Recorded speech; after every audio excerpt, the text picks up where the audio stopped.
ઝઘડિયા નાયબ કલેક્ટર મારફતે આજ રોજ BTTES દ્વારા રાષ્ટ્રપતિને સંબોધીને ઇલેક્ટ્રોનિક વોટિંગ મશીન દ્વારા ચૂંટણી બંધ કરી બેલેટ પેપરથી ચૂંટણી કરાવવા આવેદનપત્ર સર્વ સમાજ ઝઘડિયા, વાલિયા અને નેત્રંગ તાલુકા દ્વારા આપવામાં આવ્યું છે.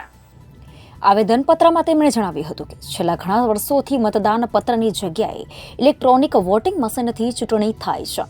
શરૂઆતમાં પ્રક્રિયા સરળ લાગતી હતી અને એમાં ફાયદાઓ પણ જણાતા હતા, પરંતુ ટેકનોલોજીના જમાનામાં આ પદ્ધતિ પર વિશ્વાસ નથી રહ્યો, કારણ કે દેશમાં અને દુનિયામાં ટેકનોલોજી દ્વારા ફ્રોડ થવાના ઘણા કિસ્સાઓ બની રહ્યા છે. તો એમાં પણ થઈ શકે છે જે દેશમાંથી આ ટેકનોલોજી અમલમાં આવી ઇલેક્ટ્રોનિક વોટિંગ મશીન બને છે તે દેશ એટલે કે જાપાનમાંથી મળતી માહિતી મુજબ અને સોશિયલ મીડિયા દ્વારા જાણવા મળેલ હતું કે જાપાનમાં ચૂંટણીઓ ઇલેક્ટ્રોનિક વોટિંગ મશીનના બદલે બેલેટ પેપરથી યોજાય છે. ટૂંકમાં ઉત્પાદન કરતા આ દેશને પણ આ પ્રક્રિયા પર વિશ્વાસ નથી. ટેકનોલોજીમાં ખૂબ આગળ મોટા અમેરિકા જેવા ધનાઢ્ય દેશોમાં પણ ઇલેક્ટ્રોનિક વોટિંગ મશીનનો ઉપયોગ થતો નથી. ઇલેક્ટ્રોનિક વોટિંગ મશીનથી મતદાતા મત આપે છે ત્યારે જેમ બટન દબાવે છે પછી જે પ્રક્રિયા થાય છે તેમાંથી સંતોષનો ભાવ લગીરે પેદા થતો નથી. ઉલટાનું અસમજની સ્થિતિ બને છે કે ખરેખર મત મારો મેં આપેલ ઉમેદવારને જ પડ્યો છે. વીવીપેટ પર કાપલી દેખાય છે પણ વોટિંગ મશીનમાં કંઈ દેખાતું નથી, માત્ર બીપનો અવાજ આવે છે.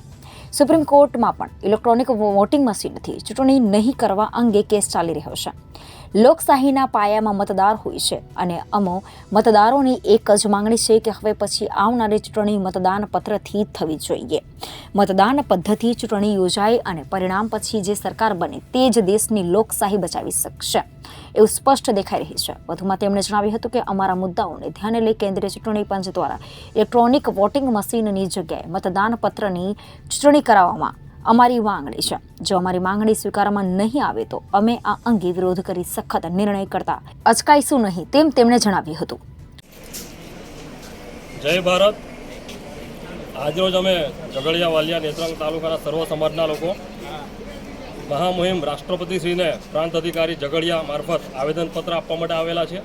આવેદનપત્ર એના માટે છે કે જે ઇલેક્ટ્રિક વોટ મશીન EVM કે જેનાથી હમણાં દેશમાં ચૂંટણીઓ થઈ રહી છે એ EVMથી લોકસભાની ચૂંટણી ન થાય અને બેલેટ પેપરથી થાય, જેના માટે અમે આવેદનપત્ર આપવા માટે આવ્યા છીએ. કારણ કે આ EVM શંકાશીલ એક સાધન છે. જે દેશ એને બનાવે છે જાપાન, એમાં પણ EVM બેન છે. ત્યાર પછી જે વિશ્વમાં જે મહાસત્તા છે અમેરિકા, ત્યાં પણ બેલેટ પેપરથી ચૂંટણી થાય છે. અને અત્યારે જ બાંગ્લાદેશ છે, નેધરલેન્ડ છે, આયર્લેન્ડ છે, જર્મની છે, ફ્રાન્સ છે, ઇંગ્લેન્ડ છે, એમાં પણ આ EVMને બેન કરવામાં આવેલું છે.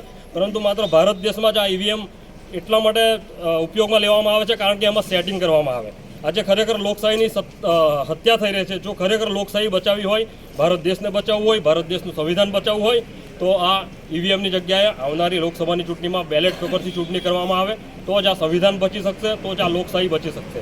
આજે ટેકનોલોજીના જમાનામાં જો પૃથ્વી પરથી બેઠા બેઠા ચંદ્રયાનનું સેટિંગ થઈ શકતું હોય, ચંદ્રયાન કંટ્રોલમાં થઈ શકતું હોય, આપણા મોબાઈલમાં ઘેર બેઠા એલર્ટ રિંગ વાગી શકતી હોય, બેંકોમાં ફ્રોડ થઈ શકતું હોય, તો આ ટેકનોલોજીના આધારે શું શક્ય નથી? જેના કારણે અમને ભારતના નાગરિક તરીકે, એક મતદાર તરીકે અમને આ EVM પર પૂરેપૂરી શંકા છે. આજે આખા દેશમાં સુપ્રીમ કોર્ટના વકીલોથી માંડીને દરેક શિક્ષિત લોકો, ક્લાસ 1, ક્લાસ 2 ઓફિસર EVMનો વિરોધ કરી રહ્યા છે. પરંતુ ન્યાયતંત્ર, આ જે લોકશાહીનો ચોથો સ્તંભ જે મીડિયાને કહેવામાં આવે છે, મીડિયા વેચાઈ ગયું છે. મીડિયા આજે હકીકત છે એ બતાવતું નથી. એટલા માટે આજે અમે ભારત દેશના નાગરિકો આજે પ્રાંત અધિકારીશ્રીને આવેદનપત્ર આપવા માટે આવ્યા છે.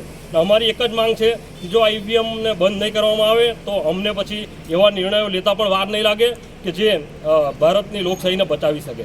એટલા માટે અમે મહામુહિમ રાષ્ટ્રપતિશ્રીને વિનંતી કરીએ છીએ કે અમે આ આવેદનપત્ર આપીએ છીએ.